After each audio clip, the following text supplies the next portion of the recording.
welcome to the Daft Souls podcast. I'm joined again by Joe Scrabbles. Hello. And special guest this time, Kate Gray. What's up? How are you doing, Kate? I'm very well, thank you. Those of you who might not know your work, you used to be a writer for a bunch of future magazines. All of them, basically. At one point or yeah.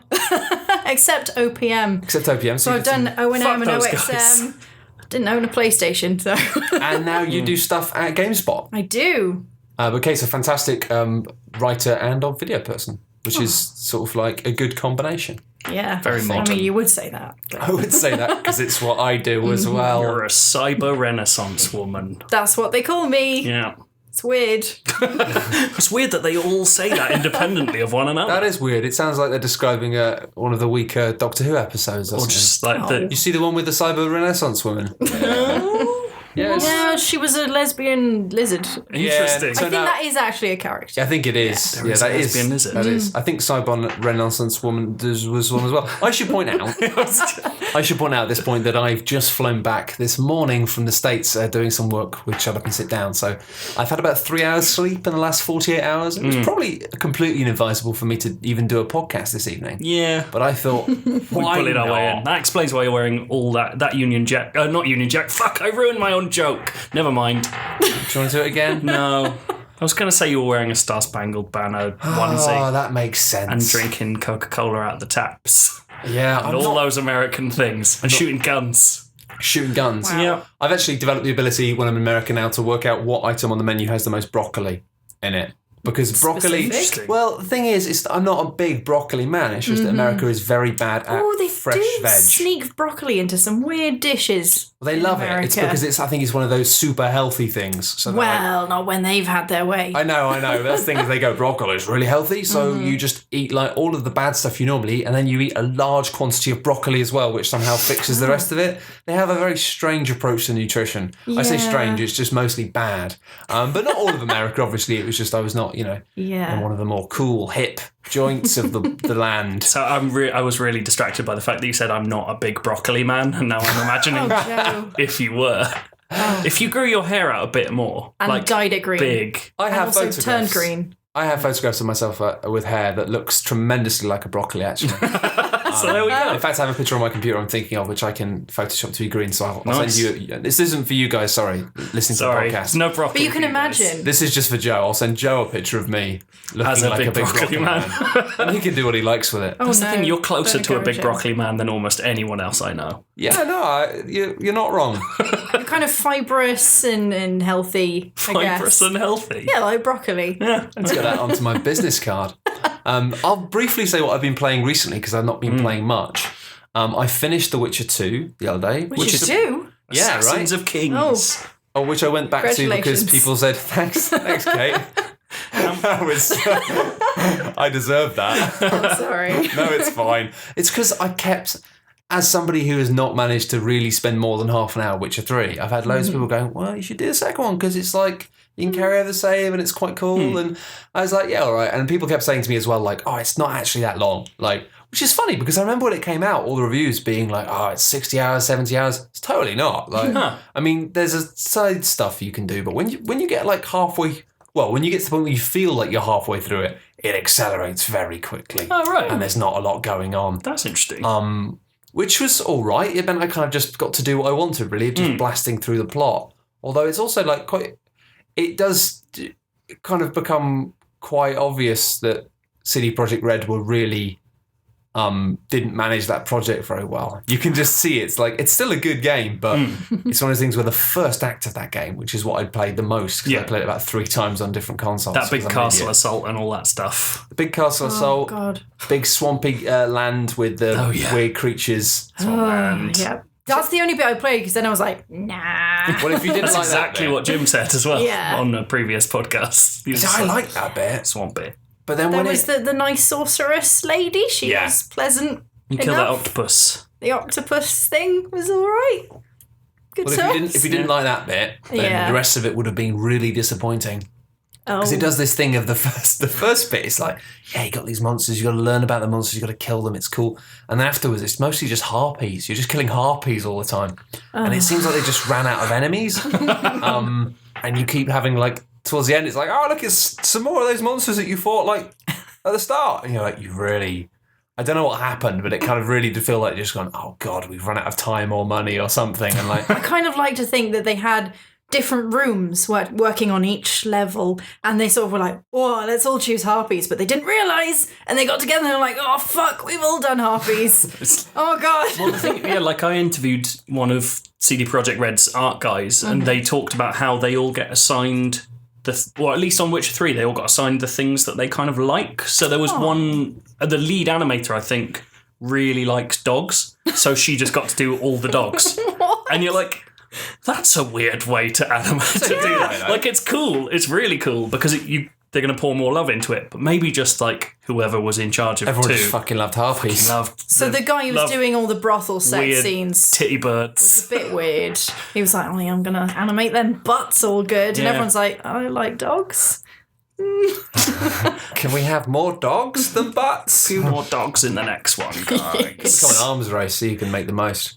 But yeah, and the last bit just had gargoyles. It was actually this weirdly sad thing in game design in terms of being like, you get to this the final town bit, and it's very much just a case of like, there is kind of a little city, and it has, NPCs walking around a little bit, but it's basically like, and here's the plot, go and do it. And there's like one of those quest boards where it's like, oh, can you kill gargoyles for this quest? It's like, who's going to do this? Like, it's so evident that the game is like really coming to a close. Yeah. This thing of like just going, here's the quest board. And you just get the sense that maybe that area was going to be bigger originally, but they had, in any other game, they'd be like, well, we'll take that quest board out because, it's going to make people think that the game's going to have a new arc when it just doesn't. They just stuck the quest board in front of the street that would have taken you to the rest of that city. Yeah, literally, I just looked at it and it was like, kill gargoyle. And I was like, no. And I literally just walked through a door, and I think that was the last bit of any open worldness in the, nice. in the game. But it was fun. But I've got to say, like, the opposite experience I had when I had on the flight to the States I went on the other day, I just played through Sorcery 2 from start to finish. I've just done that too. Yeah. Yay! Because I played the first one, and as you said, it was really short. Yeah. It took about an hour and a half, 2 hours. And then the second one's fucking enormous. The second one is amazing. Yeah. And I mean, it says a lot about how much I got into it, and the fact that I was on the flight and my little magical screen thing that does films was broken. And I could have moved seats, but I just didn't. I literally just sat and played Sorcery 2 solidly for 8.5 hours without Holy shit. anything else, and just finished the game. Nice. And, did all of the stuff, like did it. Well, maybe not all of it. I don't know. There was some... There is always stuff that you feel like you're missing in that game. Yeah. I looked up one tiny thing and got this huge essay of stuff, and I was like, I didn't know any of this. Yeah. So that upset me. That's what it is. There was a character called Vic that I never met, and I kind of think there must be a way to meet him. Which one's Vic? He's the guy with the army of... Oh, yeah. Yeah. It's really... I don't want to spoil it because, again, I think it was such a wonderful contrast to The Witcher 2, because The Witcher 2 had this promise of a land full of strange monsters, but then actually just had, like, 3. Harpies. Yeah. And most of them were harpies. And then in this, like, especially in the second part, because I'm playing the third one again now, and I've actually taken a different route through the wasteland, because it is kind of open world. Yeah, once you get out that first field, you're kind of, do just what go you with like. it. Yeah, and also because I've gone through the first 2 games, I've got loads more items, loads more spells that I couldn't do before. So good. Even though I've lost loads of my stamina because I've done loads of crazy things. I've treated myself badly. Yeah. But I just loved, especially in part 2, City of Thieves, just the variety of weird, scary, interesting shit. So, especially the stuff that goes nowhere, and it's not intended to go anywhere. It just kind of happens, and you're like, what? It's just a cool thing for you to go, oh, I died. I don't think this... Well, but judge whether this is spoiling it. You've all played it. The bit... There's a district filled with, like... weird little people with laser vision. Yeah. And you're I was like, going to say their name, but that might be a spoiler. I don't know. That was very frightening. Yes. And it's really weird. And it's not as if you go through the city and go, oh, there's a, on the map, you're not going, there's that weird bit. You're just going down a street and suddenly it's like, you're in the bad neighborhood and there's fucking weirdos with laser eyes. It reminded me of Planescape Torment, actually. Just the fact that it's that you have this city and there aren't any flagged bits. It isn't like, oh, you're going to the death corridor. Yeah, exactly. It's just like the fact it's this city, and every time you go down an alleyway, it might just be something really normal, or it might be something absolutely crazy, or it might be somebody trying to rip you off, or it might be like something that's just going to kill you.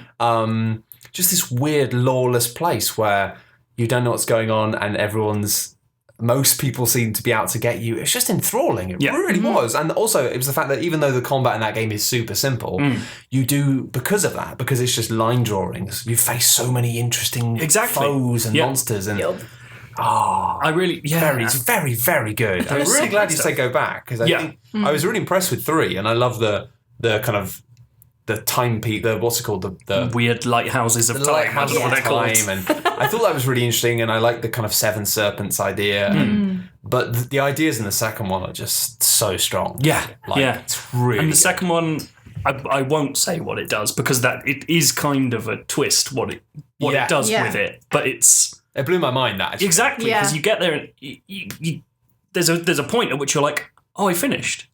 That's weird. Like, I haven't done anything that I thought I would. And then it just goes, nope. No, you haven't finished. Or you have if you want. Well, yeah, exactly. Because it's an open story, you can just go, okay. If you feel like you're done, you can do it. It is that nice thing of being like, it does, I suppose it's a classic video game thing of really, like, you've kind of finished the game now if you want. But if you actually want to go and do everything, then go and do everything now. I'd like to see what it does. If you don't do everything. Well, it's a very unsatisfying... I think that's the thing, is it offers you an end, but it's a hugely unsatisfactory one. Is it? Well, I think it must be, because, I mean, think about it. You just go, I'm done, probably. Like, I don't care. Bye. I didn't know if it would offer some... Again, I can't get into it, but I didn't know if it would offer something that led you in a negative way to where you need to go. If you see what I mean. But I'm assuming it can't. I think it gives you the opportunity to just leave. To just... just be like, this isn't... I mean, it's hard to talk about this without spoiling, but it's just basically a thing... It just has a surprise, and it basically, like, it's something that is to do with the city, and it's just basically like, it's not really your problem, and that's the thing. It means if you want, you can just be like, oh, this is kicking off. Yeah. Do I want to try and help, or do I not care? And there's no right answer, because, in the third game, you've left the city, and you're out in a new wasteland. And and it makes no difference what you did in the second one. I think it mentions it once. Yeah, but it doesn't really affect your story. I kind of feel like the ending of the second one is similar to if you go through Life is Strange, not talking to anyone and not doing any of the side bits that don't really make a difference to the main plot, but kind of add flavour. Yeah. Like if you just go, I'm done, see you later, it's like, why are you playing the game? Well, it's like at the end of the first game, I went and did a mad sort of quest that felt quite dangerous and scary. I got a key at the end that was like, oh, this key will open a gate in the second game, and I was like, awesome! And then you actually get to it, and you realise afterwards, actually, like, wasn't that useful, really? No. But it's fine. I mean, actually, and I've found like I've had a thing in the third game which a character has popped up and helped me. Yep. And I think that probably exactly wouldn't have happened if not for... I think I actually mentioned that when I was saying go back, because I know which character you're talking about, and it is so satisfying. There's some incredible stuff, though. I mean, it's not just the world building and the fact that when you walk into anywhere you have this genuine fear, but not the kind of, we talked about it already, not the fear that makes you think, oh, I'm not going to do it, because you still want to see how you die. And some of the deaths have made me laugh out loud. They're so funny. Some of them are hilarious. Killed by a falling gentleman that's how I want to die. I haven't seen that one. But I won't spoil my favourite one. I'll tell you off there, because it's just so funny that I loved it. And actually, I think I know what you meant when we were talking about the third one, talking about the lake. Yes. Something in the area of the lake. Oh my God. There's a thing that happened to me this morning. And it was just, I was howling. I was on the plane and I was just laughing out loud like a madman. I was waking people up. People were looking at me like they hated me. I already had 3 of the seats to myself on the plane, so it was really amplifying that hate, But wow. Really, really strong. And but the only thing is, I think there's a fourth game, right? Yes. Yeah. I think it's either... Well, there's certainly another part after this. There's 4 books. Okay. So I couldn't remember if it was 4 or 5, but yeah. It certainly seems to be going to a climax at the end of it. And it has this fantastic, actually overarching story as well. And you get the sense of being like, I'm now invested in the story. And I think the smartest thing about the The third one actually feels strangely weaker on that front. And it's like, you got to kill these 7 serpents, and it's like you got to find out what their weaknesses are, and then you got to find out where they are, and then you need to go and fight them, which is like kind of fun. But the way he does it in the second one of actually having a system that requires you to interact with everyone and everything you come across. Yeah, well, it's almost like when you arrive, you're in this city, you don't know anything about it. You're a tourist, and being a tourist is dangerous in the same way it was in Planescape Torment. It's the idea, if you don't understand the rules of this world, that's dangerous in itself because you're going to make a mistake and get in lots of trouble. But then you need to understand the culture of it because your story and the focus of what you have to learn is about the kind of upper echelons of the society. So you need to understand the society in order to be able to kind of progress. And I think that's really nice. It's like it actually manages to make it so the game mechanic is learning about the world. Yes. Yeah. And in a simple thing, often when people say things to you, you need to know how to respond. And that's without looking like you don't belong. And the only way to do that is by listening and learning. It's really cool. I think the response system is quite clever because it's sort of very subtle, the differences between maybe you have 3 or 4 responses. And normally it'll be something like they ask who you are or what you're doing. And you can say like, I'm searching for the crown, and just go straight for like, this is my mission. If you maybe want to find out more details about your quest, but on the other hand, maybe they'll get angry at you. So you just say, I'm a traveller. But maybe they don't like travellers. And the whole time you're looking at these responses going, I don't even know which one of these is good.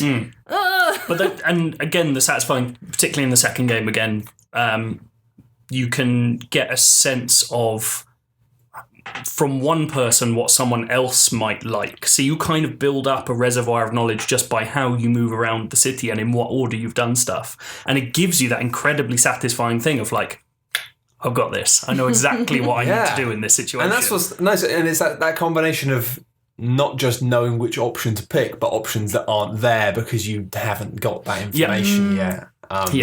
And I mean, even when I got to the kind of the point at which the second game reveals its hand in a way of what the deal actually is, they just start throwing. There's all these elements of plot elements that I just didn't know about, and that was kind of crazy. I was like, all this stuff's going on. I'm like, what? Because it's just suddenly like at a point at which it felt like the game was wrapping up. It's suddenly revealing just how little I know about what's happening in this city. It's so good. It's really, really, really cool. Yeah. I love it a lot, and I'm actually kind of like I'm plowing through them at such a rate now that I'm worried I'm going to finish 3 and then be like, when's 4? Like a thing that happened to me with 3 because I got it on release day because I was fully invested by that point. But I came across this is again testament to Inkel's work on it. I came across the first bug I'd ever found, which is I encountered right towards the end. I encountered one of the serpents, but I couldn't fight it. It was too dangerous, and so I had to escape. But at that point, if you escaped it, for some reason that serpent never came back. And so I had an actual month of being alone in the world, unable to finish. And it was kind of amazing, because it was basically my character just going, what the fuck do I do? And just wandering to everywhere he could and like sleeping on the docks all the time because I couldn't get anywhere.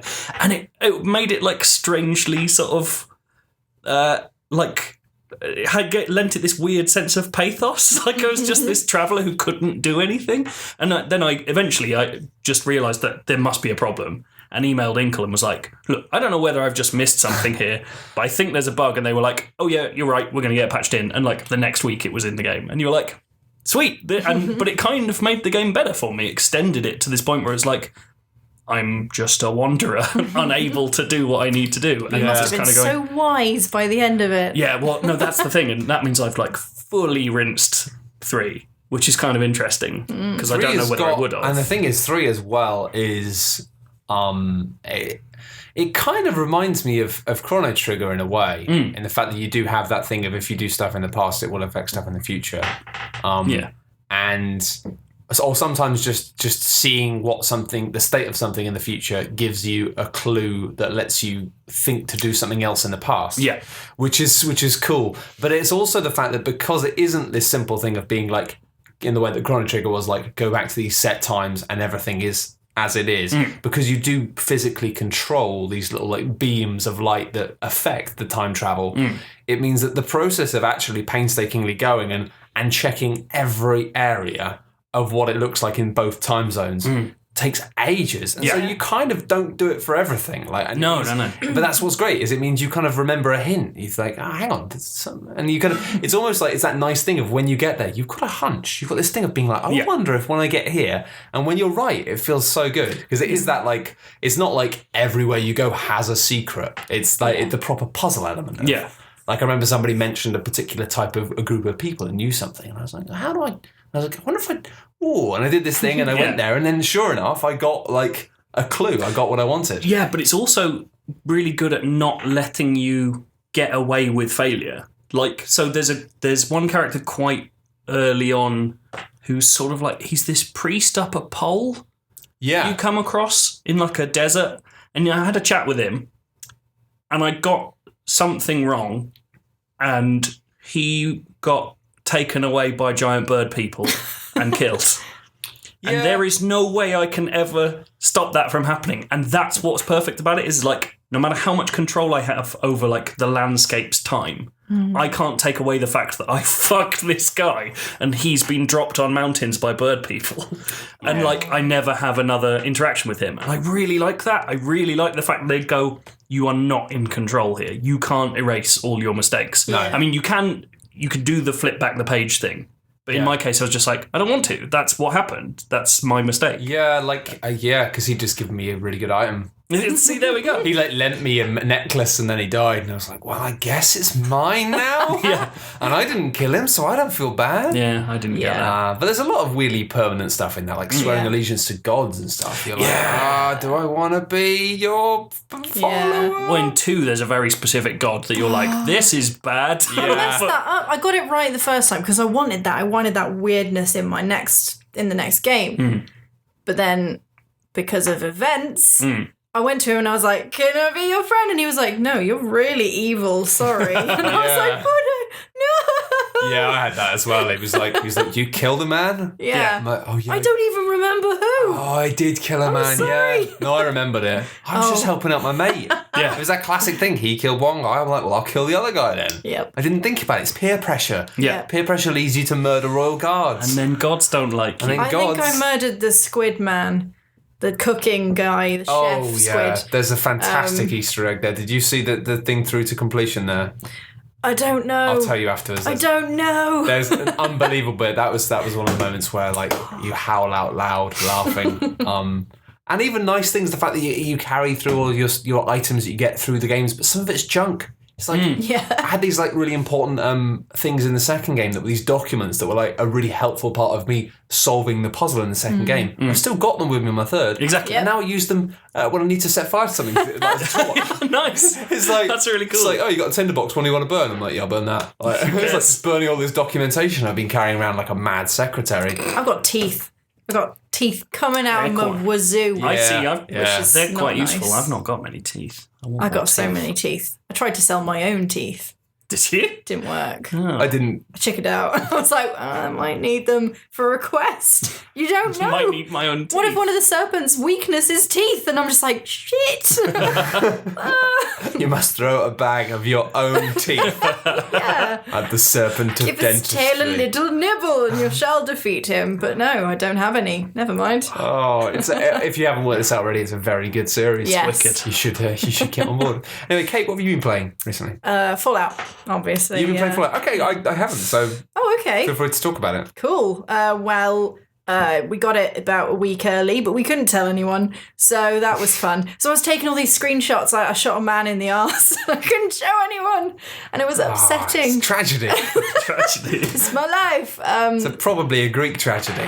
I think that is literally, the bum shooting. Yeah, they were well into bums back then. Bum shooting.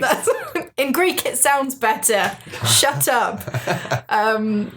So I had all this stuff that was happening, all this emergent gameplay or whatever was happening, and I was like, I need to show someone, because that's the whole point of games. You just want to show people. It's not for you, it's for social media, you know? It does feel a bit like that, especially I noticed that early this year with MGS5. It was this thing of, as soon as it was out, everyone was just wanted to show what they found with everyone, and it kind of was like, what are you doing? Because the whole joy of the game is exploration, and it was like I felt like I had to just not look at it because I was playing MGS5 and I was like, you're just ruining everything, like every tiny surprise, because everyone's like, oh, it's fine, it's just one thing, but when you're like, you've got a feed full of hundreds of one thing. Yeah. It's like, well, that's... It's kind of cool now when I see stuff that I'm like, oh shit, I played that for like 50 hours and never saw that. Like there's a very specific animation for people falling out of trucks in a certain way. I can't remember exactly what it is, but it's one of those things where you're like,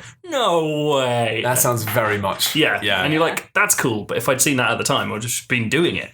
So Fallout 4 is, we've been having like questions about that a little bit. We're not really covering it on Call Ghosts because it's kind of an interesting one.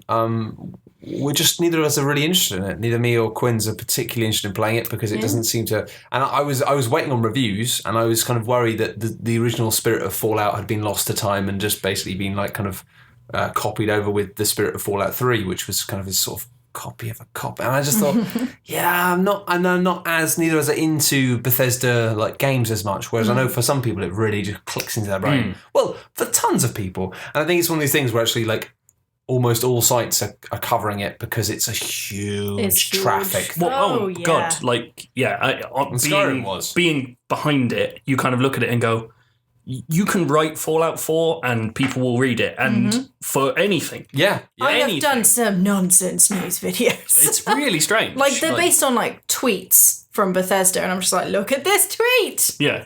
People go nuts. I remember when I was at OXM when Skyrim launched, and I remember at the time my online editor, Edwin, saying to me, like, when I was writing my kind of 2 or 3 weekly things for the site, he'd be like, oh, you don't have to, but if you can write something about Skyrim. Yeah. Just because even after launch, anything with Skyrim in... Skyrim still traffics to this day. Bonkers numbers. It is insane. Yeah. So it's one of these weird things where it's like, it's not that we don't like Fallout 4, it's just that I'm not especially interested in it. It's clearly a huge fucking game, and I've got enough of them that I want to play already. Like, I haven't finished MGS5, I haven't played The Witcher 3, and I would like to play them. And also, it's like one of these weird things where if you are a website where traffic is important, i.e. like the majority of websites, then not writing about Fallout 4 all the time is madness. Yeah. But because we're not, we just sort of figure like, we might as well just skip this one. Really. Yeah, it's better to do things you actually care about.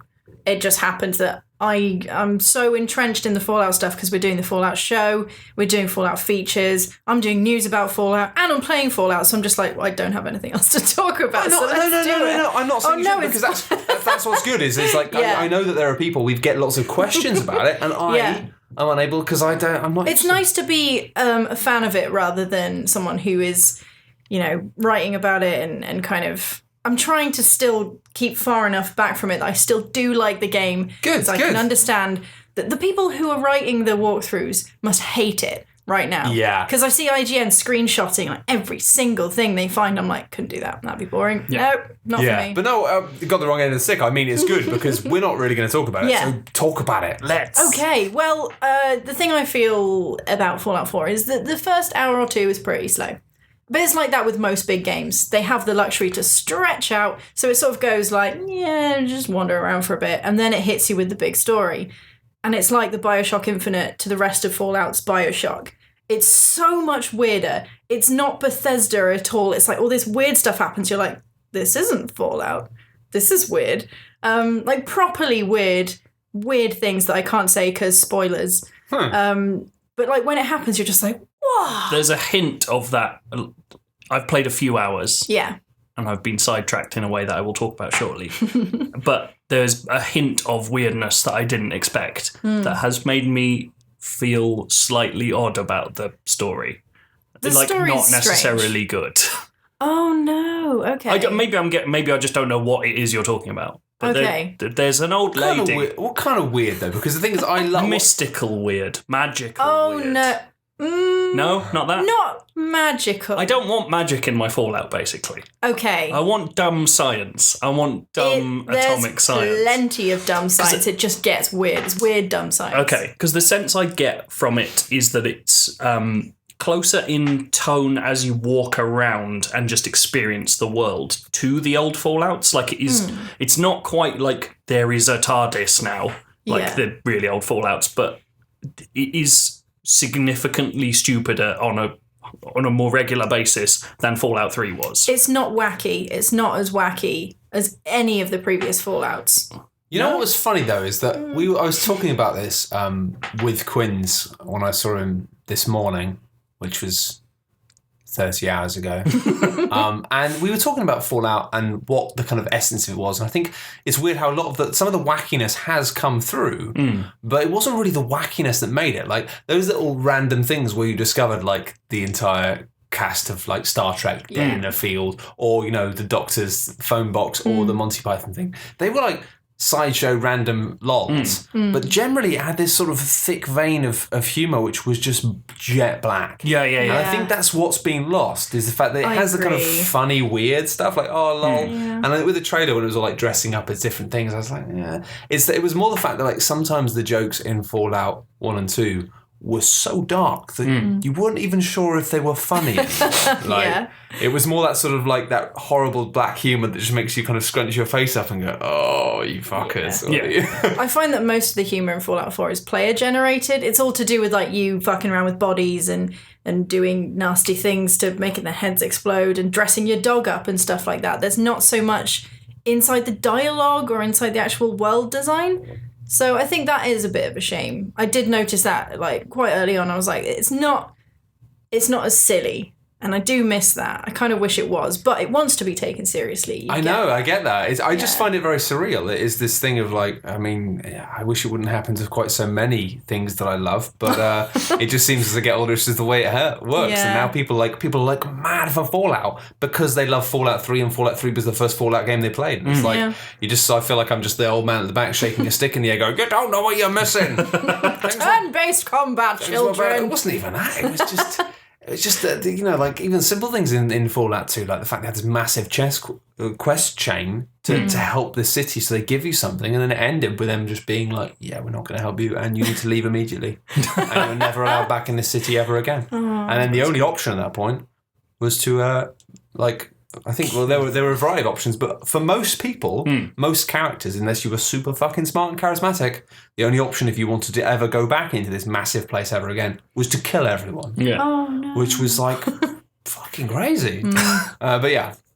I have found, because obviously at GameSpot we all have to actually work on this game as an ongoing thing. We're all doing specific playthroughs, and mine is high charisma. So I started off with 10 charisma. And I was like, well, let's see where this gets me. Probably nowhere. Basically, all it does is similar to The Witcher when he uses his magic mind spell. No one ever says no to me. I've found not really bugs, but sort of weird, nonsensical dialogue options where I walked into this place by pretending to be a trader. And I talked to the guy who'd let me in, and I was like, hi, I'm a trader. And he was like, cool. And then I went, no, I'm not. And he was like, cool. And then I went, yes, I am, though. And he was like, okay. And was he meant to be stupid, or am I just that charismatic? I can't tell. He just really wants to impress you. Yeah. He just loved me, whoever I was. Interesting. Yeah, so that's basically what happens when you have loads of charisma. People give you money and believe anything you say. It's quite nice. Sounds like being Gav Murphy. Does it? I don't know. Does it? Well, now that you've questioned me, I'm not confident. I've never given Gav money, so... Has he ever asked you for money? Oh, shit, have I, though?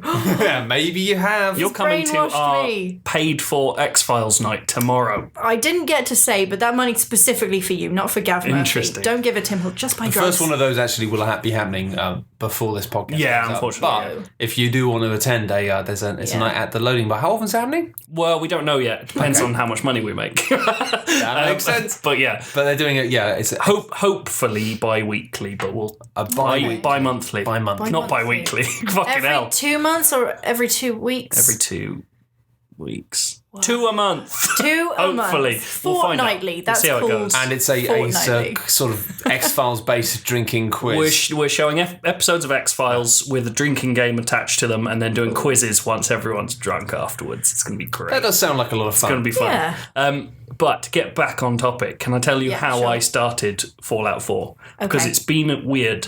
Because it is like, it's a nicer looking game. The gunplay's all better. It actually feels like like towards quite a good shooting game. Like I like going around shooting bad guys now, as opposed to just going into vats and being like, yip, yip, Yeah, yip. I've heard they've done a better job on that. It is better. And the guns are a bit more satisfying.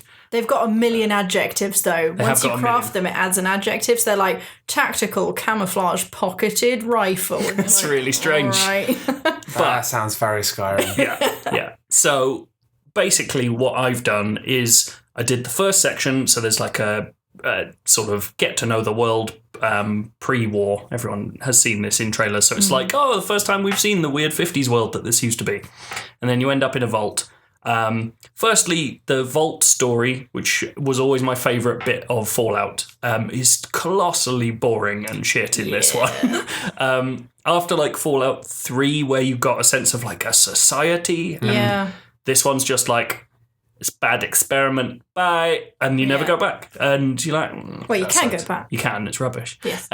So, yeah, there's not much to that, and that was a bit sad. And then I got out, and I unlocked the ability to build settlements, which is the new thing in this. Yeah, where you can, I've heard a lot of people talking about that. certain areas you can do some like minor crafting building stuff.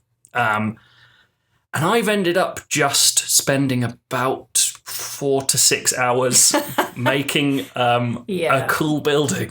It's very And satisfying. it's really janky and quite limited, but there's something incredibly satisfying about forcing it to do what you want. So really early on, I came across a gas station. It's like animal apocalypse. No, it doesn't work. But yeah, that, You know what I was doing? that one, yes. So early on, you come across a gas station. It's got like old 50s building with the sort of covered bit for the fuel pumpers. So there's like a building with a covered bit over it. You said that like an alien who'd seen somebody Fuel pumpers. Pampas. Alien humans pump fuel. Your land cars need fuel pumping. So I decided that what I was going to do was build a sky city that lived on top of this gas station. This is what you do. I remember that the first time I met you. Yeah. This is what you did. I made a panopticon in Minecraft. It's fun.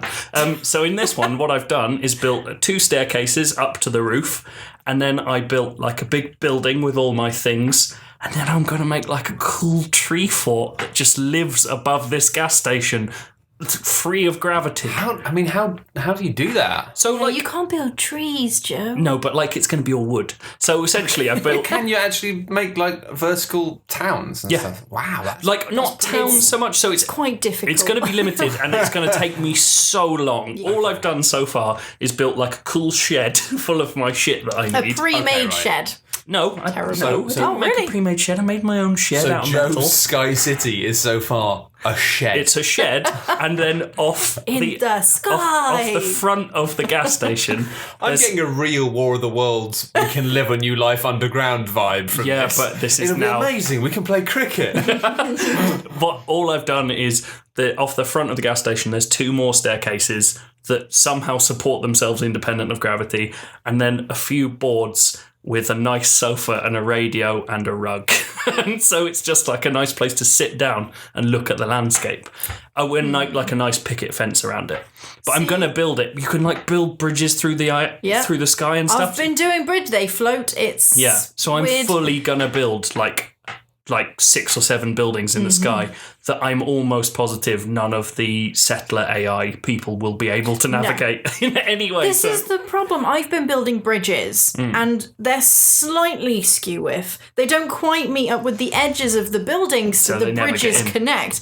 So I know that the actual AI is just going to be like, well, I'm not going there. I don't have a stepping animation, so I can't. I can do tell that. that there's something magic about this game because Yeah. the fact that either that or people are just dim. Because every review I've read have given it like a fantastic score, caveated with, but this game is like really broken. I've not come across brokenness yet. It's silly things. Like the fact that so none of the ground is flat because obviously the real world isn't flat. So when you're putting down walls and floors, you start off and they're here, and then the ground will dip. So the walls are clicking together. Gotcha. So some of them are floating, and you're just like, what? There's no way to fix that. They haven't thought about this. No. And I wonder how they patch that without breaking everyone's houses. I don't think they ever will. I think the settlements will be as they are. They'll just add more pieces, and you'll just... Like, I think kind of half the idea is just going, like, look, this isn't the game, so work around it. Like, it is just a mini-game, but I really...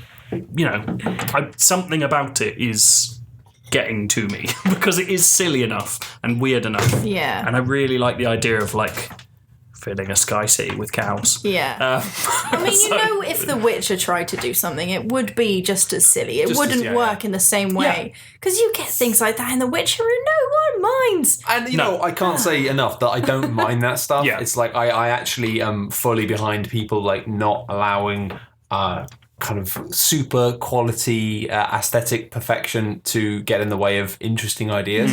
But I'm interested. I think it's one of the things where at the moment the hype is unbelievable. Yeah. And I kind of feel like I'm going to wait a little while. Like I am interested, but specifically just into having that kind of wasteland to explore. Yeah. I do enjoy that element of it. And actually, like, you know, Bethesda, I think a lot of their games, I feel they're quite hollow, but I think they're very good at making nice landscapes. Yeah. And there's a lot to be said for walking around and looking and thinking, oh, this is good. That's kind of it. It's like there nails are... that. Yeah, there are, you know, like I came across a cave and I went into the cave and there were just some mole rats. And it was rubbish. Like, from a gameplay perspective, nothing happened. I found a letter. It had a joke in it. And that was it. But the experience of coming across that cave and going, okay, I'm going to go in there and steal all the fungus on the walls. It's like, something about that works for me. Like, you know what's weird, though? Like, I was... And me and Quinn were talking about this earlier today on the same page of being like, the next, like... Oblivion-style thing they do. I'm up for playing that. Oh, but weirdly, so good. I'm not up for this. And I think it's because in my mind, like Fallout, I like the landscapes, but the it's such a the human element is just never quite right.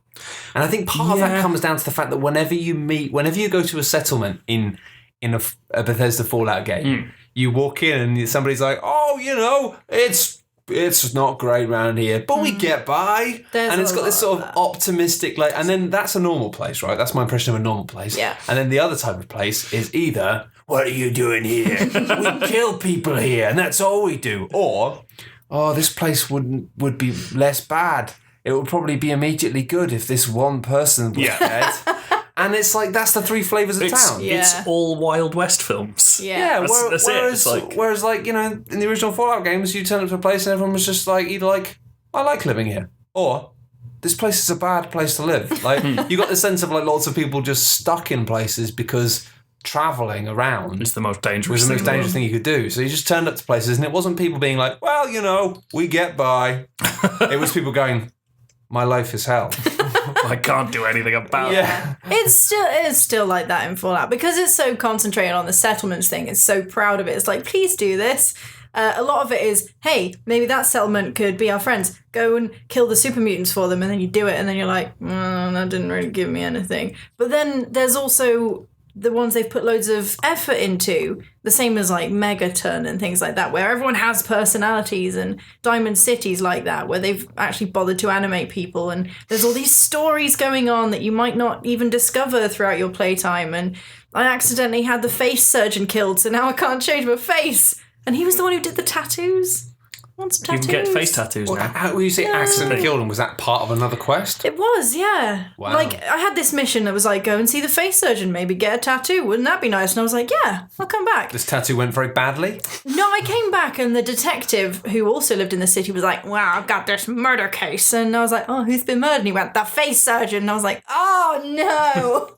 He was, There must be another Yeah, presumably face. there's more face surgeons. Well, I would hope so. Plenty more face surgeons in the sea. Exactly. That's what my mother always said. There's something quite appealing about that. Like, I mean, that's not an emergent event, but I think it was Rich Stanton's review of it, where he was quite down on it, but he did make the point that, like, one time he was just escaping from a load of fucking scorpions and ran into a town to get help. and they just killed all the quest givers, and you can't have any of those quests anymore. But that's the thing. Fallout has always been good. Yeah, Just everyone dies. that is quite nice. Yeah. Like they might have lost some of the spirit, or at least the narrative spirit of the old things, but there is still a sense of like, for a big game, they're still doing things that most games will not do. Like they are going, we trust you to be adults about this. Don't kill everyone, Either okay? reload or deal with it, which I quite like. One of my favourite moments in the Fallout series is you go to the place where Caesar's Legion is, and they run this lottery. What, in New Vegas? Yeah. And they run this lottery, and basically the person who wins the lottery gets to not die. And this guy, it's obviously like a triggered quest. You enter the town, it goes, you've discovered this place. And this guy runs up to you, and the camera stops and looks at him. He goes, I won the lottery. Oh, I'm not going to die. And I shot him in the face. And I thought he was trying to kill me, so I just shot him in the face. And then I discovered what was going on, and I was like, oh my God, I'm so sorry. Oh no. I kind of like that. Really unpleasant. Yeah. So do you actually like it? I can't tell whether you like the game or I not. do. I like it a lot. It feels like it's got personality. You know, sometimes when you play a game and you're having I've heard fun, they're actually done a lot better at that. Yeah. It doesn't just feel like Assassin's Creed can sometimes feel like you're just running from marker to marker collecting stuff rather than actually engaging with the story or the world. I think with Fallout I do care about what's going on. It sounds like Bethesda have broken their chain of making a game which is basically captain, protagonist, and the plasticine people. There's still some very bad lip syncing, and they haven't quite got faces right.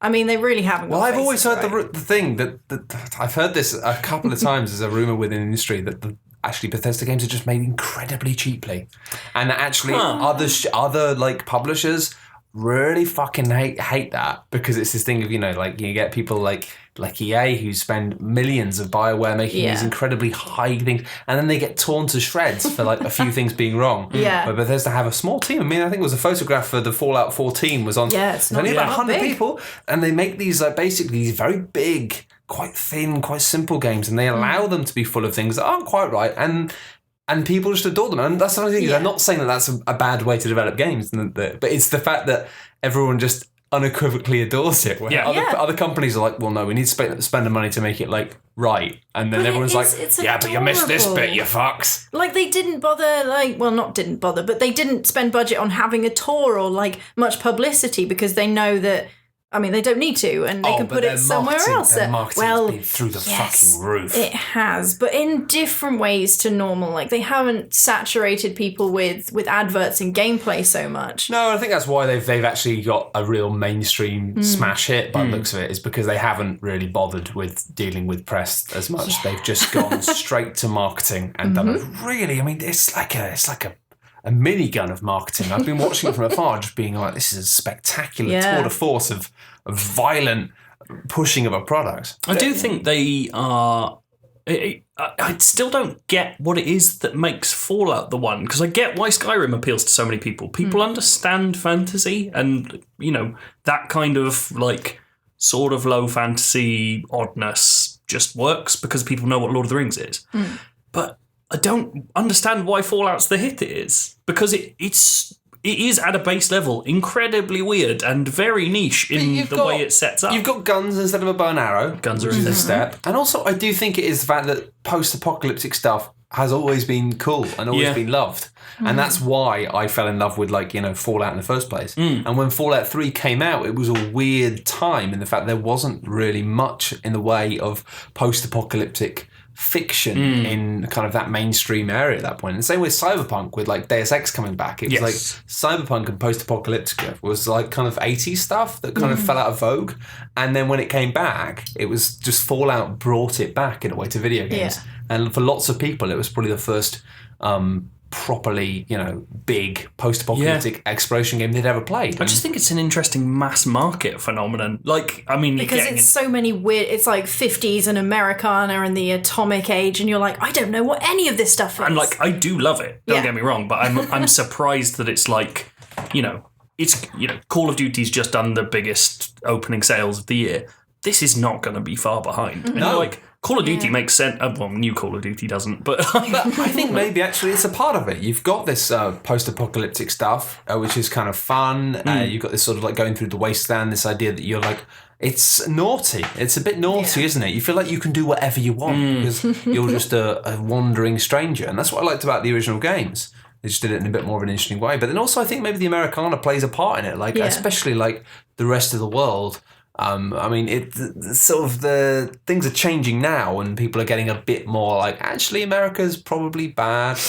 But for a lot of people and within mainstream culture, America is still seen as just being this really cool thing. Like, American stuff is cool. It's how we were all brought up. Like, so much of British culture was defined by Friends. It's the reason Starbucks is popular, for fuck's sake. Like, it's this weird thing of that. So I think maybe that's it. It's like the ultimate of it, because even if people think now, actually, modern America is kind of pretty fucked and scary. 50s America, you know, Elvis, this sort of thing. Still exists. It's still kind of perfect. It's this time capsule of, you know. That's kind of what's lovely about Fallout's worldview as a whole, is that it's like the apocalypse means that 50s America never gets to turn rotten. It's just like, it was the good times, people. Yeah, but we also had robots. We had curvy cars and women wore long dresses. That's it. You're like, I think one of the things that makes Fallout and other games so successful is it's all a meme. Like Call of Duty, it's not a meme. You can't meme Call of Duty. It's just shooting.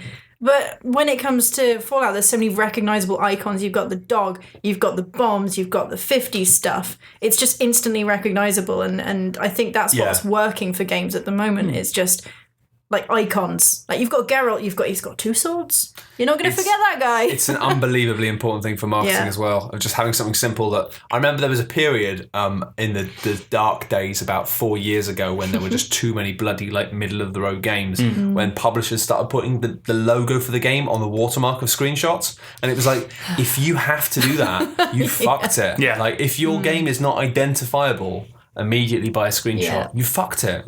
But Fallout's posters are all just Vault Boy. They're just Vault Boy. I was thinking that because we saw on the way here, though, you know, there's tube adverts with Vault Boy giving the big thumbs up, and you kind of look at it and you're like, it's weird. Like, no one who doesn't play games is gonna know what that is. I don't get it. Well, no, because he's a big cartoon man, but I just like I like that thing where like Vault Boy's ultimately like really negative symbol in those games. Yep. But as soon as he's on marketing, it's like, he's the big thumbs up I'm going to buy everything with his face on. It's exactly the same with Bethesda's marketing is exactly the same as Activision's for Call of Duty, when actually all you need to do is go, it's out. Yep. And that's it. It's like Call of Duty's out, and like with Skyrim it was just like a picture of a Viking. You can buy it now. Yeah. And that's all they need to do. Loads of posters being like, it's in the shops, and then people go, fuck. They just buy it. Like, you don't need to be like, it's great, it's this, it's that, it's the most exciting. It's just like, it's here is all you need to say, which is Bethesda have been so smart with their marketing, like starting with the E3 thing and just being like, here it is, hey! 5 months. Yeah. That's the best thing. That was amazing. I think people are learning from that, and I think that's a big change. I mean, Ubisoft with their like 2-year campaigns, it's done them so little favours, because by the time games come out, everyone's just too busy. They're bored of the idea. So Assassin's Creed, like... Yeah. Well, it was like Watch Dogs, and now... Watch Dogs was unbelievable. And what's it called? The new one, what's it called? It's an orange Division? font. Oh, the Division. The Division. Yeah. I Watch just remember Dogs the colour of the font. in New York or something. But the thing is, when both of these games, when they were announced, unbelievable. That was like 3 years ago. Yep, unbelievable hype. By the time they come out, no one will care. Yeah. And it's that thing of, you know, they announced Fallout 4 and then it was out with it. Yeah. But you announce what you know the finished product's going to be. The problem with the Division is they go, oh, it's going to be amazing. And then they go, actually, it's going to be less amazing than what we said. Sorry about that. It'll be out in 5 years. And you go, oh, okay. Well, why did you tell us? Don't tell us. Just tell us when it's nearly ready. It's only a matter of time till we get Sega Saturn again. Someone says, it's in shops, we didn't tell you, and it doesn't sell, and they go out of business. Well, that kind of happened with the game, with the beginner's guide. It was that it just came out of nowhere. Yeah, it's out, and no one knew anything about it. Yeah, that's interesting. And it was kind of cool. I hadn't thought about that.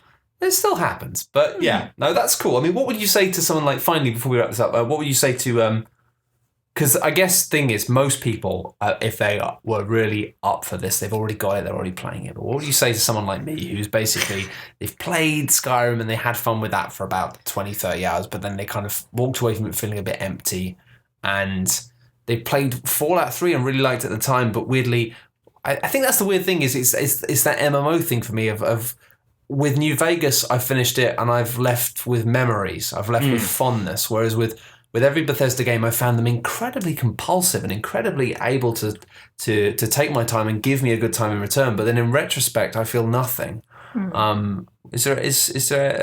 Is Fallout 4 worth the time for people like me? Not me, because I don't have time to. It is hard to say, because, I mean, obviously, when you have reviewed copies, you kind of forget that Fallout 4 costs like £45.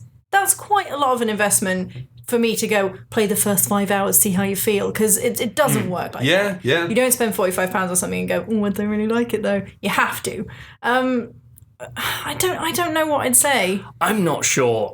To be honest, I think if you are the kind of person that feels empty about Bethesda games, my initial impression is probably feel the same. Yeah. Like, Settlements isn't big enough to make you distracted from that.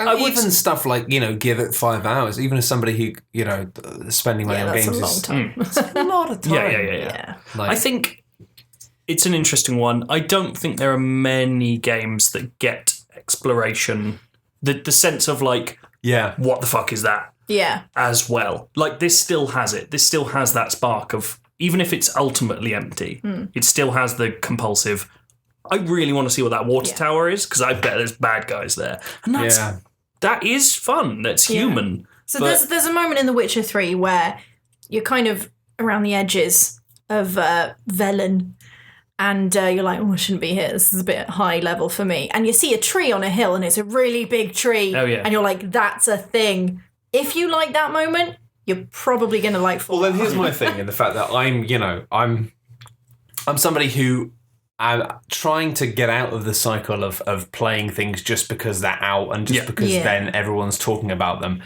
even though the majority of the industry doesn't function like that. And actually talking about things, if you're not completely timely, the majority of people do not give a fuck. It's like, why are you talking about that game? It came out 2 weeks ago. And that's the way the internet works. But I'm trying to forcibly remove myself from that world. And it's difficult because I feel like I've been mashed into it, have my neurons like kind of pushed into all the gaps. Well, this is the thing, is by the time this is out, this podcast, it'll be done. No one will day care. before Star Wars Battlefront.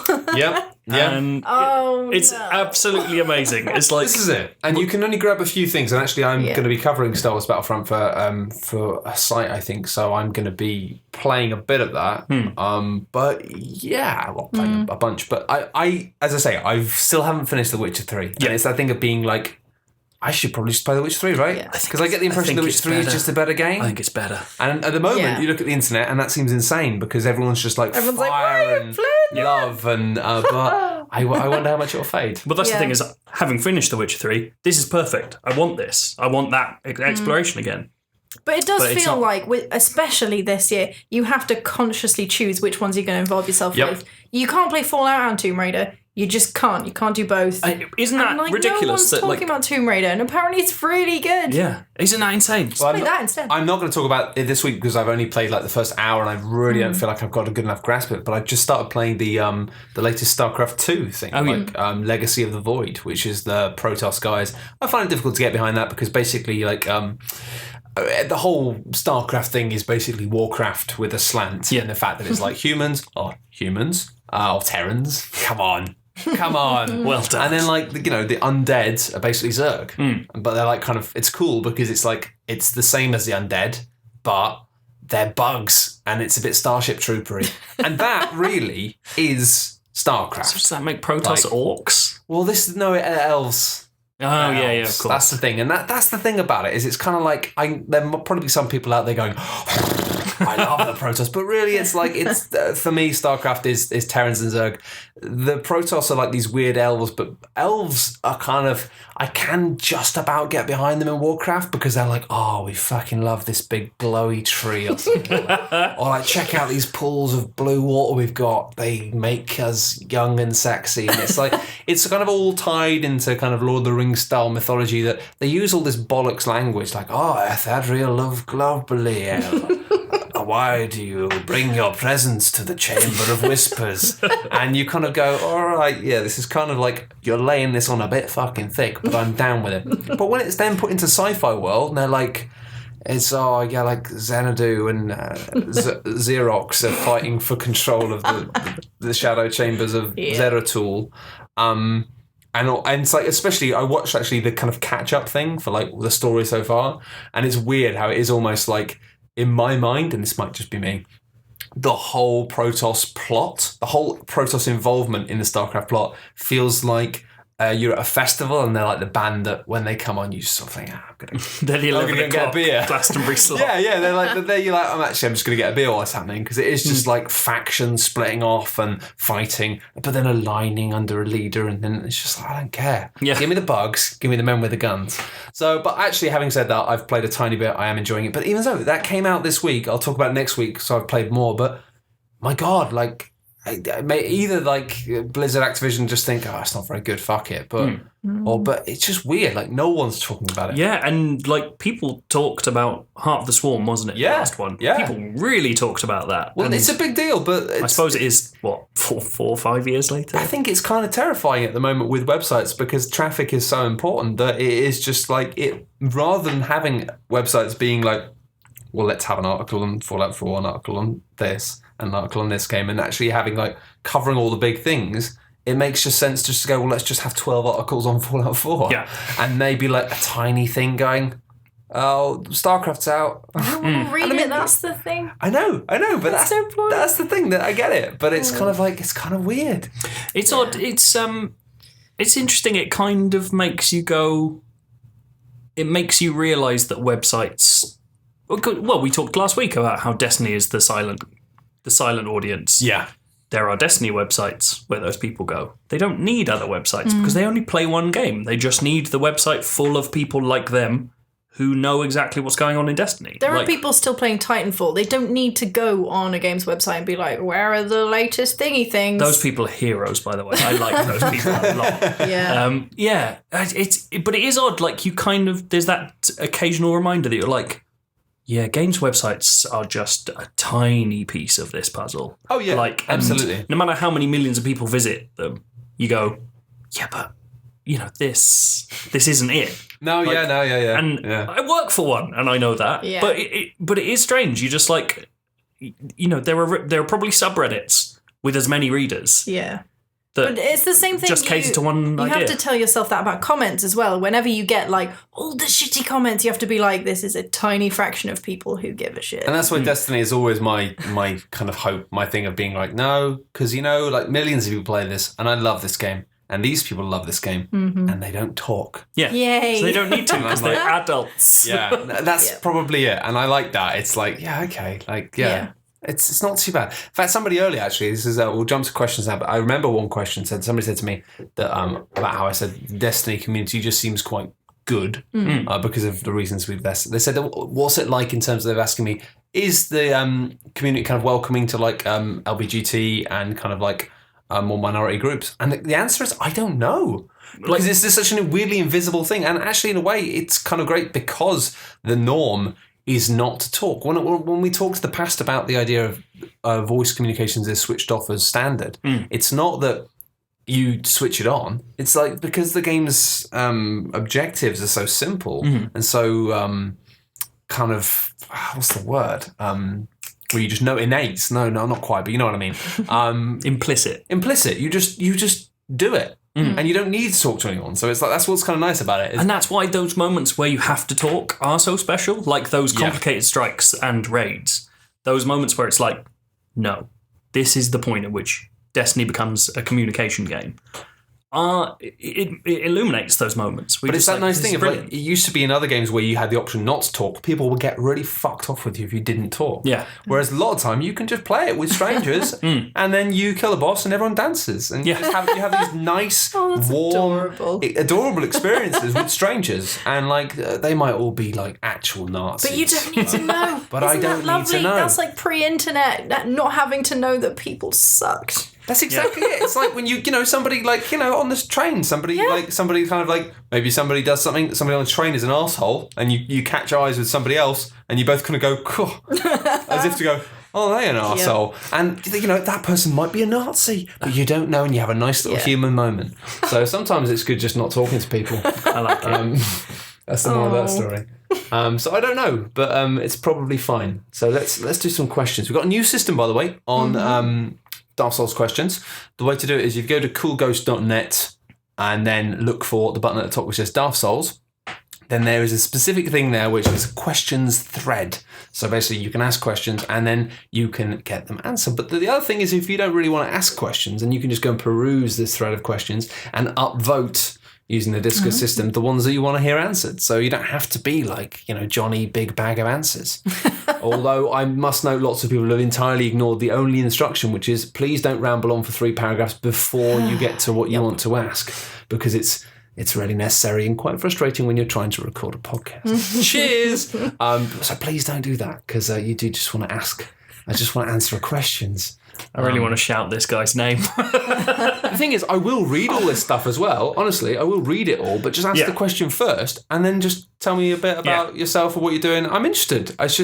It's not good radio. Yeah. Absolutely. This is a boring one. Somebody's seen that I've been wearing a Radiohead t-shirt. I actually wanted to talk about this one. Oh, no. No, go for it, fine. I'm a rose between two idiots. So the question from Thomas. You are a rose, and we are idiots. Yeah. The question from Thomas is, Matthew, every now and then I see you wearing a Radiohead t-shirt, and I think to myself, I wonder what Matt's favourite Radiohead album is. So what is your favourite Radiohead album, and why isn't it Kid A? That's good. I would like to... Isn't the it? Follow-up from Ian L. And if it isn't Kid A... Oh, sorry. And if it is Kid A, why isn't it In Rainbows? That guy took my answer. Because In Rainbows is the free correct one, answer. you hipster. No, I paid for it. Oh, did you? Yeah, I did actually. I got a special edition. We all paid for it, and we made them like millionaires. Yeah, we made them even more millionaires. Great. Yeah, it's probably In Rainbows. But I've got to say, I was a big fan, and get a lot of stick for this one. I was a big fan of Hail to the Thief. Had some good Hail to the Thief is brilliant. Well, you're the first person. I used to have a lot of arguments with my friends at college about this, because everyone was like, no, it's rubbish, it's crazy, it's great, it's got about wolves knocking on doors. That's exactly the one. Yeah. I love that song. Incredible stuff. Talks about eating sweetmeats. It's talking about eating people's balls, man. It's crazy. Yeah, and I mean, even like Drunken Punch Up at a Wedding. Yeah. It's just a fantastic name for a song. So good. Oh. So good. Yeah, Radiohead are a good band. Apart from Pablo Honey. Let's forget that happened. But I've got to say, actually, the nice thing about that t-shirt that I still wear is I've owned that t-shirt for almost 15 years or something. It almost to the point it doesn't fit me anymore, because as a human I've slowly expanded it in interesting ways. Oh, dear. And that's not a good way of putting it. You're a mess of bones sticking out at the wrong angles. You bones. Where are we going to put them? No. Just a bit of fat and muscle, isn't it? I used to just be like a waif. Anyway, the broccoli days. What's good? The broccoli, hallucin broccoli days. What's good is that they already had their own site called Waste, which made their own clothes, and it's just incredibly well made. Like that's actually a nice thing. You kind of think, I really wish more clothes took the same approach that Waste, because Waste that was Radiohead's shop, took a really strong approach to like well produced. It was quite expensive, but it was because everything was like really well ethically made, and it shows because it's pretty much oldest item of clothing, and yet it still doesn't look old. Yeah, because it's like chilling. It's made really well. So that's I always like that. Because, yeah. It's probably Nigel Godrich produced that shirt by hand. He knitted it. Okay, we've got a question from Vimesy74. This is a question which is always popular and comes again and again in different forms. This question. A wraith in the night that pretends to be your friend. Who are you, friend? It's because no one's ever given a satisfactory answer to this question. It's because it's really hard. It says, just wondering what is the worst game you dearly love. In fact, I have answered this so many times. For example, a game with narrative so bad or gameplay so glitchy you want nothing more than to slink into a dark corner with it at parties. Oh, that's a sex thing. That's a very sexy thing. You lead a cool life, Vimesy. Yeah, Vimesy. I like going. When you go to parties and there's women and you slink off into dark corners. Video games. I don't do that, slinking off. I've never done slinking off. There's women with like limbs defying physics, like floating, clipping through themselves, and he's like, I want to slink up in a corner with you, babe. And then she gets her arm stuck in the wall. Yeah. And tells a really shit story. Can we do this after the podcast? It's getting steamy. It's all glitches. Honestly, limbs were going everywhere. Oh dear. There's a crossover. What games do you want to have sex with at a party, Matt? Are bad ones. That's a better question, actually. Bad women in leather jackets. Bad game in a leather jacket. It would have to be an old PC game because they used to come in the big cardboard boxes. Yeah, you could wrap a leather jacket around. I thought you were just saying because that's the only one that my dick would fit into. No. Oh, Joe. What? Joe. You made the joke. I just found the punchline. It's fine. That's true. We got there. You found the punchline in a bin, Joe. That's where he lives. He does live in the bin. Bin man Joe. I like lots of bad games. Less these days, but Oh, I see. You're all about the good games now. yeah, I snob. kind of am. Yeah, I've played too many things. Well, no, I think it's the exception is I don't mind playing a bad game if it's got some like phenomenally interesting ideas. I was going to say, like, Dragon's Dogma is the classic answer for this, where it is like, it is a bad game, like, as in how it's made, a lot of it doesn't work, but it's also probably one of the best games ever made. Yeah. It's really strange. I was very fond of the Game of Thrones RPG, which I've mentioned many times, just because it has this sort of RPS review of it sort of said about how it's almost like all of the voice acting cast in it, almost like it seems like it's halfway through recording, they realise the plot's all right, and suddenly it just goes from being really phoned in to being really good. Yeah. Aww. And then when the story ends, it's like, this is fucking awesome. Even though the game itself is absolute garbage.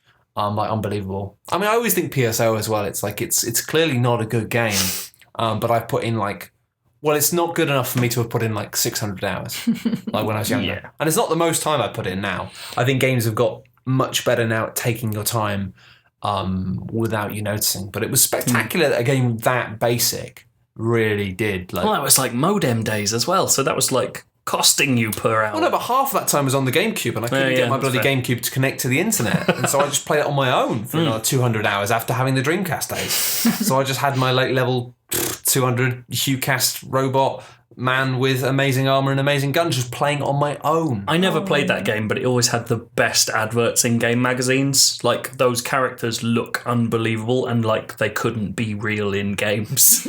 They always had weird weapons and cool faces. Yeah, all of the weapon design, all of the character design was really abstract and colourful and strange. Something Destiny. And about that's it. perhaps? Yeah, but the thing is, the music as well was very like almost like futuristic, but also ethereal. Like it had this sort of strangely like mystical. Yeah, it was amazing, and that's it. Destiny has basically usurped it now in my mind, because it is basically the same thing. But it's amazing that everyone's like with Destiny games. Oh, there's nothing to do in Destiny. It's like you should have played PSO, mate. That game had nothing to do in it, and we played it forever. Well, I'm trying to think of bad games. I've only got one Go on. that I kept bringing it up. Oh, when I know worked what for it is. O&M. Yeah, you do. Shut up. When I worked at O&M, I kept being like, please let me write about Harry Potter on the Game Boy, please. Because it was one of those, when you were younger, you only had 2 or 3 games. And if you were stupid at games like me and you had Link to the Past and you didn't understand how it worked and you spent 20 hours even, before you even get to the first temple being like, I don't know how Zelda works, then, yeah. So, I just feel tremendously old that you being younger was playing a Harry Potter game.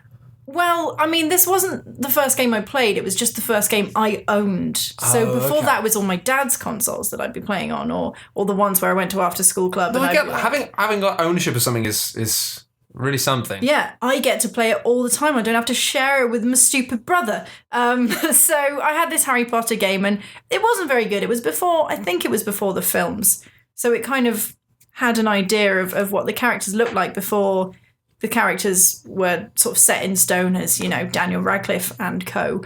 So it was sort of interesting, and I mean, it's a bad game. It's Game Boy Color graphics. I was very fond of lots of games on the Game Boy Color. The well-made ones, yes. No, and the bad ones. I remember playing the Tony Hawk's game on the Game Boy Color a lot as well. Tony Hawk used to be great. Yeah, but the Tony Hawk's on the Game Boy Color wasn't great, but I played that a lot. Yeah, well, I played Harry Potter maybe like 10 to 15 times through. Wow. Because every single time it saved certain things, like it saved your character stats and the cards you'd collected. And I'm not sure it was supposed to, but it just made that every playthrough I was like, I know where everything is now and I'm going to make the most badass Harry Potter I possibly can.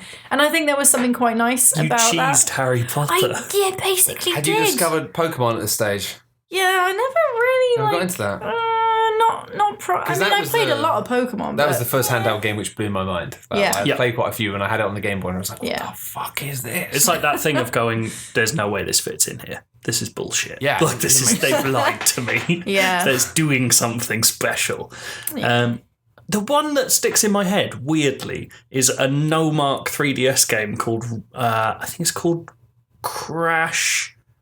Bandicoot? Oh, maybe it's called Runaway. I don't know. It's so generic, I don't remember what it is. But basically, it's a Japanese driving game that it fucked up localization so much that it ended up just coming out on the eShop for like 30 quid. And I played a review copy of it. And you just drive around in dumb cars, like smashing into stuff and getting paid what the insurance of those items cost. So, like, you can drive through a museum and That's not how insurance works. No, it's not. Maybe in Japan, I don't know. But like, you just drive. Like, my most vivid moment of it was like a bright yellow sports car driving through a museum and smashing down a dinosaur skeleton. It just goes Allosaurus, $130,000 in the corner, and you're like, wow. This is brilliant. And then there's stuff where you can like swap out what vehicles you meant to have. So it's got this dumb shit like spy narrative. It's like, you got to paradrop a car into this special lab, and I chose a bus. So it's just paradropping, like there's a bus on a tiny parachute just floating into this shitty lab where I go in the back door and steal their supercar or whatever it was.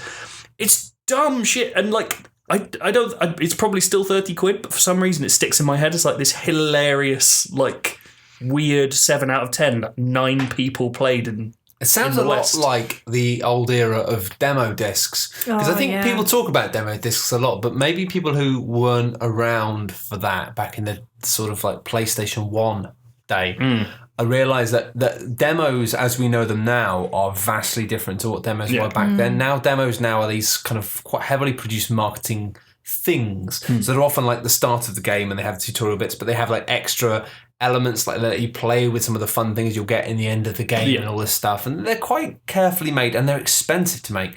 Back then it felt like they were like, he would just give you like a tiny bit of the start of the game, like the first level or the first race in the thing, and often with nothing else. So it would just drop you into this thing and you wouldn't know what. I remember playing demos on my mate's PlayStation 1, and half of them you just didn't know how to play it. Yeah. And so you just gave up because you were like, I don't understand. Or you just play over and over until you get it, which is mad. But that was kind of wonderful, the amount of times you just load up these things and go, what the fuck is this? I feel like that was a game in itself. Like, when you're a kid and, again, you don't have many games and one of them happens to be a demo or something you got in a cereal box, you're going to play it again and again and make a game out of the fact that it's not really a game. I liked that. Some of them like were more than you ever needed. Like I remember the fact that like Doom and stuff was shareware, so you got the first chapter of Doom was free. That's all I've ever played. Yeah. Like, I mean, I know people are like, I love Doom, I finished the whole thing. I'm like, why? Just the first bit's great. Like, I think I like Duke Nukem enough to be like, I want to play the rest of this. But then actually a lot of it was rubbish. So shareware, let's bring that back. Yeah. I love shareware. It's my favourite. And this is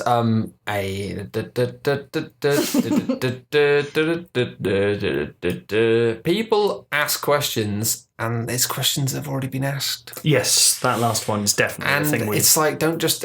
I know people like asking questions, but try and ask a question that's a new one, please. I'm not having a go. I'm just asking nicely, because otherwise, people listening to this podcast are probably sitting here going, oh, how many times do we have to hear Matt talking about Fantasy Star Online and the bloody Game of Thrones RPG? And it's not my fault, it's the question's fault. I refuse to take responsibility for any of my actions.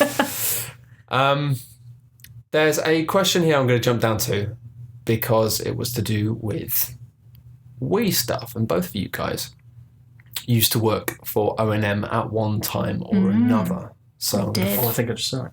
Is that the one? Yes. So KG asks, I've been a strict PC gamer with capitalization. Don't do that. Since the days of the NES. Now I've been given a Nintendo Wii. Not a Wii U, just a Wii. What games, apart from Mario Kart, is worth giving a go on this oldish console? First of all, it's not just a Wii, Matthew. If anything, it might even be better than the Wii U. I think, yeah. Well, okay. No. well, hang on. You can play... GameCube games, which makes it better, because GameCube's the best. Only on old Wii. Yeah. Is this not a... See, there were First versions of all, of the Wii that don't we're going to need you to clarify which Wii you've got before we can properly answer this We're not question. talking about GameCube games on the Wii. Fine. Basically, you want to play Zack and Wiki, which is amazing. That's amazing, yeah. Zack and Wiki is one of the best point-and-click adventures ever made. See, this is one of the things I used to read O&M, and there were these 5 games that kept cropping up. That one, Little King Story, and others that I've forgotten. And I bought Little King Story, probably on Matthew's advice, and it's rubbish. I'm sorry, it's not 90%. I've heard very mixed things about Little King Story. It looks like sweet bullshit to me. But Zack and Wiki is awesome. So Never good. got it. It's a game in which it turns your actions within that game into physical mini games, basically. So you've got you're like a little pirate man, and you've got a monkey that can turn into a bell for some reason. It's kind of like Adventure Time. It's like you've got a transforming monkey pal, and every time you need to do stuff, it's about manipulating the Wii controller, and it just makes for these like clever little physical puzzles in the industry now, where people are going mad for like Alien Isolation and Soma, where it's all about moving physical things, getting a sense of like tactile feedback from your game. This did it better and before all those people. A lot of the stuff was really bespoke. It wasn't this thing of being like, oh, it's another one of these puzzles. It was like every puzzle felt fresh. Had a new special monkey transformation. Okay. It's really good. Oh, it's fantastic. Yeah, it's such a good game. I played it with my old housemate, and we just sat in the living room just being like, just trying to work out puzzles. Just being delighted by it. Yeah. There's at least one Pikmin game on Wii, right? Pikmin 2? Pikmin 2, with new play control came out.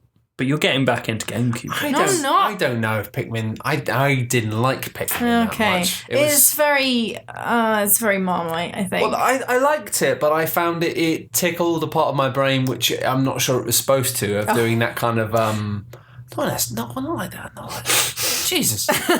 No, I mean, it made me not want them to die.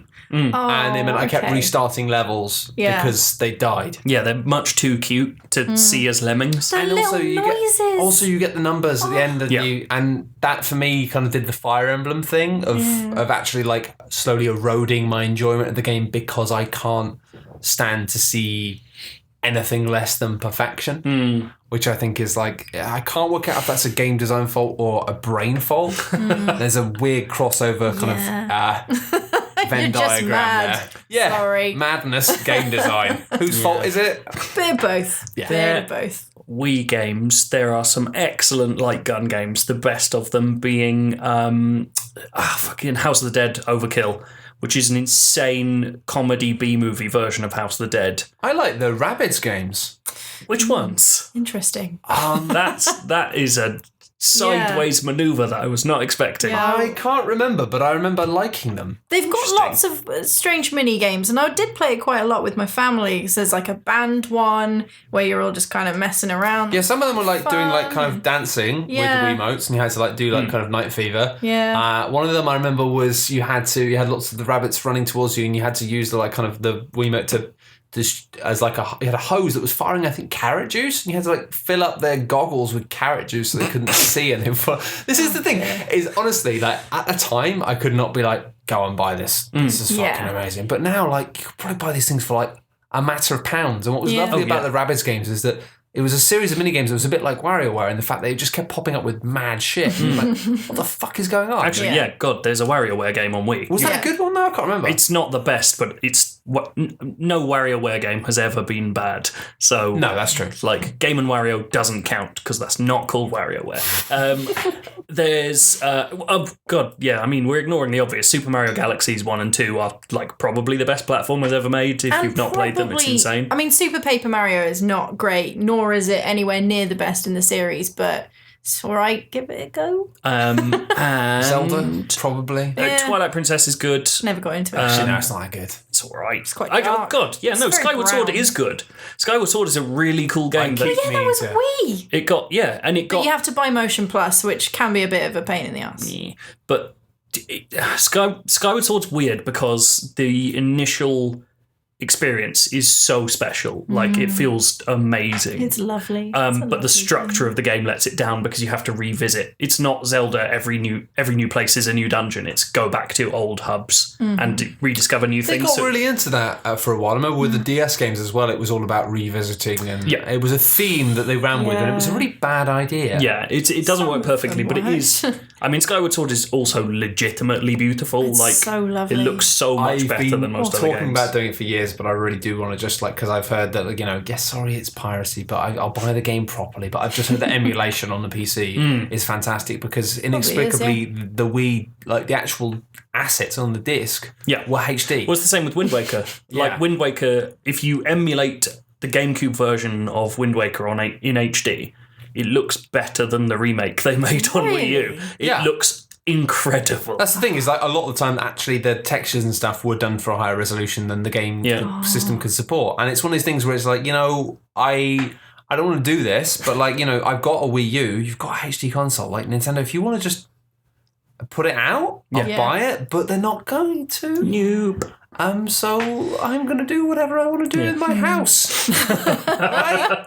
Yeah. There's so much good stuff on the Wii, actually. The Wii is a great, weird console. It was hard at the time because of the relationship that it had with retail, because it had this massive widespread appeal. It meant that the Wii got a lot of stigma for being this thing that you walk into shops and you see all this stuff and it would just be like walls of junk, because it was basically snake oil. Like, it was this like mad rush of new people who didn't understand the hobby coming in and saying to people in the purple shirts who worked in game, "Oh, I've just got this console, what's good?" And they go, "Oh, Fairground Games by THQ." Yeah. No. And I mean, the thing is though, fuck it, because we saw how that panned out for gaming. I mean, now they're back and they're a company again, but they went bankrupt as fuck because they were hugely disrespectful as a company to everyone. But yeah. Worth pointing out that Wii Sports is still legitimately one of the most amazing things that games ever if did. it's a party game on the Wii, it's probably good. Yeah. Generally, I mean, it works well with the controls and with people. So buy many controllers and get some friends. Yeah. Not that you don't already have them. I'd still say Wii U is better though, but that's just me. It's the new Dreamcast. That is just you. Wii is the new It Dreamcast. is the new Dreamcast. What, because it's got a second screen? Is that it? No, because it's like a beautiful console that died before its time and it's full of weird shit that no one got. It's totally dead. The only Wii U game I know that's coming out is Animal Crossing Amiibo Festival, which is a Mario Party game without mini games. Like, they don't care. That's the D team.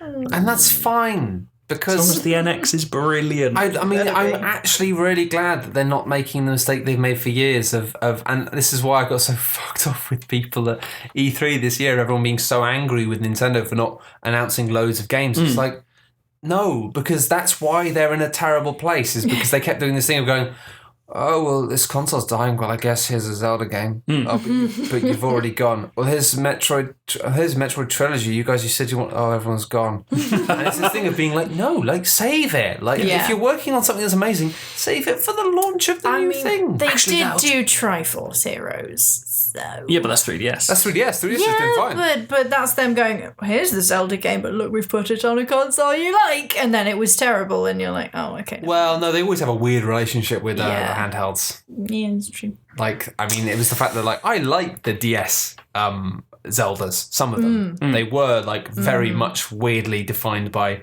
let's keep going back to the same dungeon over again. Oh, but they were fun, like, until you thought, fuck off. Yeah, that's it. They were fun. Well, I have to do the 5 levels again that are really easy but take ages. Cool. And the new one, I cannot quite work out why, but A Link Between Worlds on the 3DS, lovely. it's probably one of my favourite Zelda games. I think it is my favourite Zelda game. There's very little about it that allows me to explain why that is. It's lovely. Yeah, that's it. Which is Yeah. mad. Like with other games, I can be like, well, it had this plotline, this character, had this mechanic. But Yeah. this one was just fucking lovely. It's just classic Zelda Yeah. done to a T. Like It's the fact they that took out everything that didn't work. They've reskinned Link to the Past, so you've got the nostalgia factor like to a T. I didn't even play that.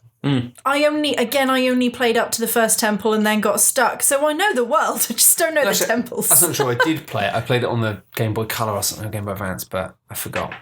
Anyway, that's all we've got time for this time. Done some questions. If you want more questions in your biscuit, join our club. I've been awake for so long. I think I'm actually amazed I did this podcast. Yeah, I mean, well, last week you were dying of illness. This week you're dying of jet lag. I have consistently been quite bad. What's going to happen as a next human. week? No, you've dealt manfully and powerfully with Yeah, I it. guess so, but I mean, my corporeal form appears to be collapsing. Yeah, going all translucent. Well, then you would actually be a cool ghost. Whoa. Whoa. Or even a Daft Soul. It's Yeah. all tying into the brand. Actually, somebody pointed that out. They thought that was a purposeful thing. Yeah? And it isn't. People are like, oh, I really like the way they got the theme, cool ghost, Daft You're Souls. dead in both of them. It's great. I didn't think of that. But yeah, maybe I am dead. Maybe this is Welcome to Adjective Nouns. Yeah, precisely. It is basically adjective nouns. The fact that they're spooky or creepy, that's just a weird coincidence. Adjective nouns. Spooky creepy. Everybody likes them. But thank you for listening to Daft Souls, and thank you so much for coming on, Kate. I'm sure we'll have one again.